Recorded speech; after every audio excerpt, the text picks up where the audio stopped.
नमस्कार। सुदर्शन न्यूज़ की इस विशेष प्रस्तुति में आप सभी का बहुत बहुत स्वागत है। मैं हूं आपके साथ लावनी। सन 1965 की जंग को अब 50 साल हो चुके हैं।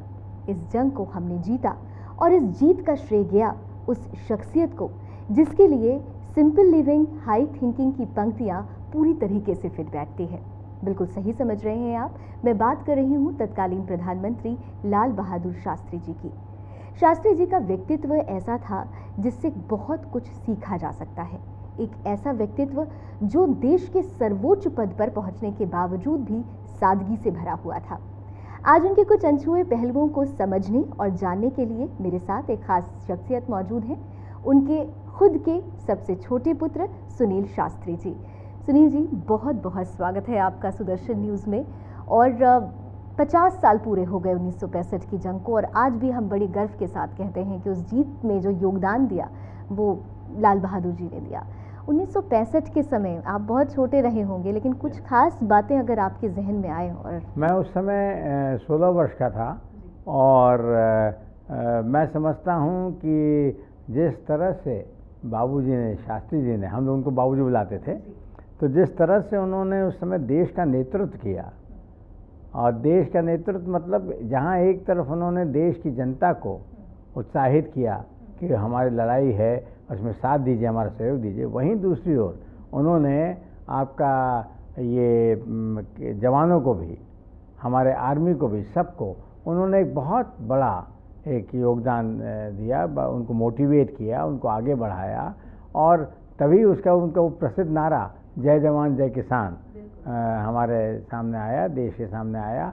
और आज जहां उन्होंने कहा कि एक तरफ हम जवानों की वाहवाही करेंगे, वहीं दूसरी तरफ किसानों की भी करनी होगी, क्योंकि देश को जो अन्न के जो आज अनाज की कमी है उसके खिलाफ जो एक जंग चल रही है, उसमें अगर हमारा दूसरा बहादुर सिपाही लड़ रहा है, वो हमारा बहादुर किसान है। जय किसान। और उस समय एक बात थी, क्योंकि 62 का दौर बीता था, हम थोड़ा सा आर्थिक तंगी से जूझ रहे थे, तो ऐसे में उस वक्त शास्त्री जी ने एक बहुत अहम कदम उठाया था कि थोड़ा सा आप अपनी तिजोरी को संभाल कर रखिए।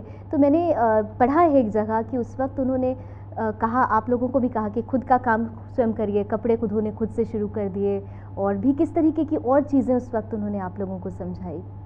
देखिए, बाबूजी का बहुत एक स्वयं में बड़ा सरल उनका ज़िंदगी थी। बड़े जैसा आपने कहा, अभी इंट्रोडक्शन में ही कहा आपने, सिंपल लिविंग हाई थिंकिंग, वो बहुत अलग तरीके से सोचते थे। देश के हित में वो सब कुछ उन्होंने निछावर कर रखा था। यहाँ तक कि उन्होंने हम लोगों से कह रखा था कि भाई देखिए, इस समय ज़्यादा आप अपने मांगों को, अपने आवश्यकताओं को ना रखें। इस समय आप देश के बारे में सोचें, क्योंकि देश के को हम लोगों को आगे ले जाना है। इस लड़ाई में पूरी तरह से हमें विजय प्राप्त करनी है। जी, ऑल इंडिया रेडियो की एक स्पीच उनकी बहुत फेमस हुई है उसी दौरान की। अगर उसका कोई पंक्ति या कोई ख़ास बात अगर आपको याद है। उसमें उनका एक सबसे ख़ास तो यही था कि हम पाकिस्तान हमारे साथ ऊपर वहाँ से कोशिश कर रहा है, रॉकेट वगैरह आ रहे हैं उनके, तो हम तो पाकिस्तान के खिलाफ जंग मजबूती के साथ लड़ेंगे और बड़े हिम्मत के साथ लड़ेंगे। और उन्होंने उस समय कहा था कि हम ईंट का जवाब पत्थर से देंगे। और वो ऐसा उन्होंने वाक्य कहा जिसका पूरा कंप्लीट देश ने समर्थन किया और देश पीछे खड़ा हो गया शास्त्री जी के। और उस वक्त में ये तो एक सॉलिड मैसेज था, लेकिन फिर भी कहते हैं कि घर पे आने पर आप लोग उनको देखते होंगे, थोड़ा सा क्या कोई तनाव या किस तरीके से हैंडल करते थे वो सिचुएशन। बहुत नहीं, मैंने कभी भी बाबूजी को युद्ध के दौरान तनाव में नहीं देखा। जी, मैं तो समझता हूँ कि बाबूजी का टेंशन नाम की चीज़ थी ही नहीं।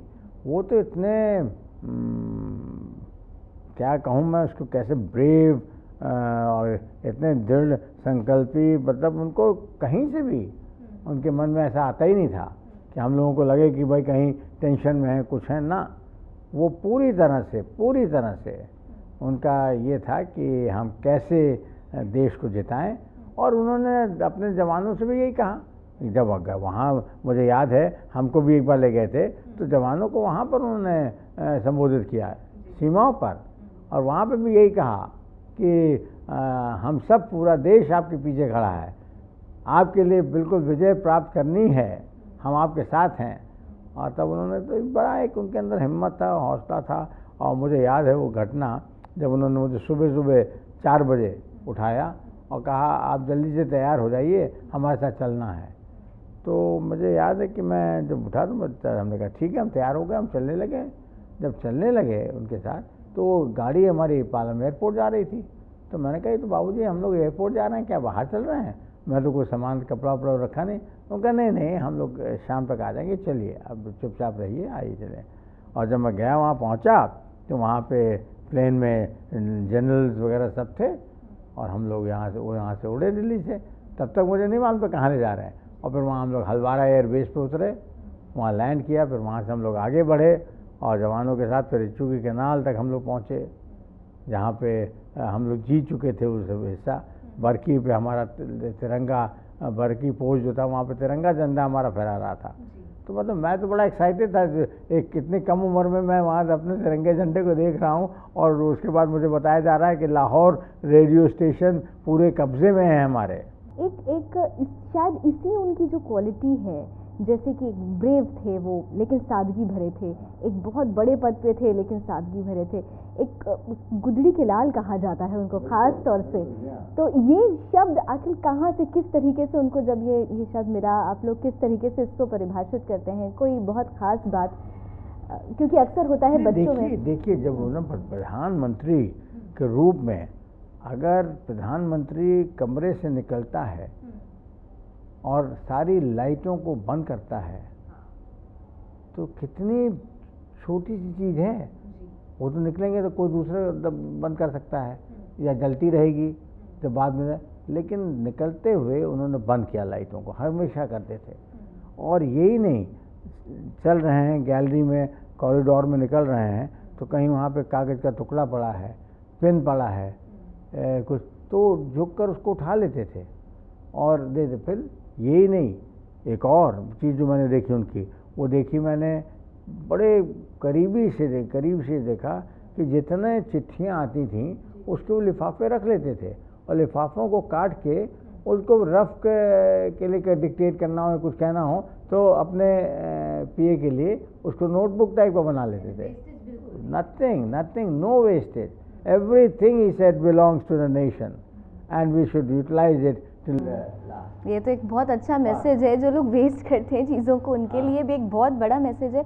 सर यहाँ पर एक बहुत अहम अब सवाल जो उठता है, वो सवाल नहीं है, जहन में बस एक टीस से उठती है। 1965 की जंग हम जीत गए, हम तमाम तरीके से बात करते हैं, लेकिन एक मिसफॉर्चून भी रहा। एक लास्ट टाइम था जब जो कुछ भी हुआ आप भी जानते हैं, हमने लाल बहादुर जी को खो दिया। उस चीज़ को लेकर जो टीस है, आप लोगों को क्या मैसेज आया एट दैट टाइम, क्या कुछ कहा गया? नहीं, हमको जिस समय बाबूजी ताशकंद में थे और समझौता करने के बाद जब उन्होंने टेलीफोन पर बात की परिवार के लोगों से, तो उस समय मैं तो यहाँ नहीं था दिल्ली में, मैं उस समय मध्य प्रदेश में था, दौरे पर गया था। बाबूजी ने मुझे कहा था कि जाके राष्ट्रीय सुरक्षा कोष के लिए एकत्रित करिए कुछ धनराशि। तो मैं छुट्टियाँ मनाने जा रहा था मुंबई, तो उन्होंने कहा नहीं मुंबई मत जाइए, आप बैकवर्ड एरिया जो हमारा पिछड़ा एरिया है मध्य प्रदेश का, वहाँ जाइए, शहरों में जाइए और कोशिश करिए कि राष्ट्रीय सुरक्षा कोष के लिए कुछ धनराशि आप एकत्रित करें। तो मैंने बड़े मजाक में बाबूजी से कहा कि अच्छा मैं कितना कर लूँ? तो उन्होंने कहा कि अगर आप 30,000 कर लेंगे तब मैं बहुत खुश हो जाऊँगा, बहुत प्रसन्न होगा। तो मैंने कहा कि बाबूजी मैं अगर उससे ज़्यादा करूँ, तो कहा अरे तो और बड़ी बात है। तो इस तरह से इनकरेज करते थे वो हर चीज़ में। तो इसमें मुझे याद है कि जब उन्होंने बात किया तो कुछ लोगों, परिवार के 1-2 लोगों ने उनसे ये कहा कि जब थोड़ी सी नाराज़गी है क्योंकि हमने कुछ एरिया वहाँ समझौते में छोड़ दिया था और सीज़ फायर के लिए, तो उन्होंने कहा उस पर तो लोगों का ये है कि जब कहा तो शास्त्री ने कहा नहीं, आप सारे अखबारों को मेरे पास भेज दें कटिंग में, हम कल काबुल उतर रहे हैं फ्रंटियर गांधी से मिलने, खान से, तो हम वहाँ पढ़ लेंगे और जब मैं भारत की धरती पर पैर रखूँगा और जब अपने लोगों से अपने दिल से दिल की बात करूँगा, उनसे दिल से दिल मिलाकर बात करूँगा, heart to heart contact, he believed always in heart to heart contact. और उसी के कारण उन्होंने कहा कि हम बात करेंगे तो पूरा देश उसको मानेगा और हमारी बात को समझ लेगा।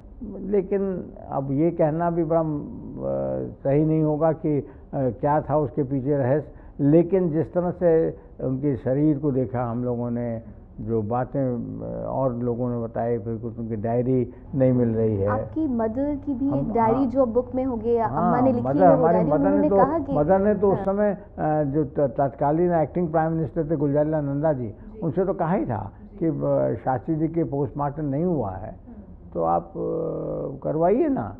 तो उन्होंने भी कहा कि नहीं अब तो नहीं हो सकता, क्योंकि जब दूसरे मुल्क में प्रधानमंत्री का निधन होता है या हेड ऑफ स्टेट का होता है तो फिर उसी देश में हो सकता है, अब तो शरीर यहाँ आ गया है तो अब तो संभव नहीं है। तो ऐसा कहा उन्होंने। तो अम्मा के तो बहुत बहुत समय तक अम्मा ने इस बात को कहा और कहा कि भाई कैसे हुई, डेथ कैसे हुई। तो इसमें उन्होंने कहा कि भाई इसको आप बताएं, तो वो मतलब उन्होंने कर दिया, तो लेकिन डाउट तो रहा।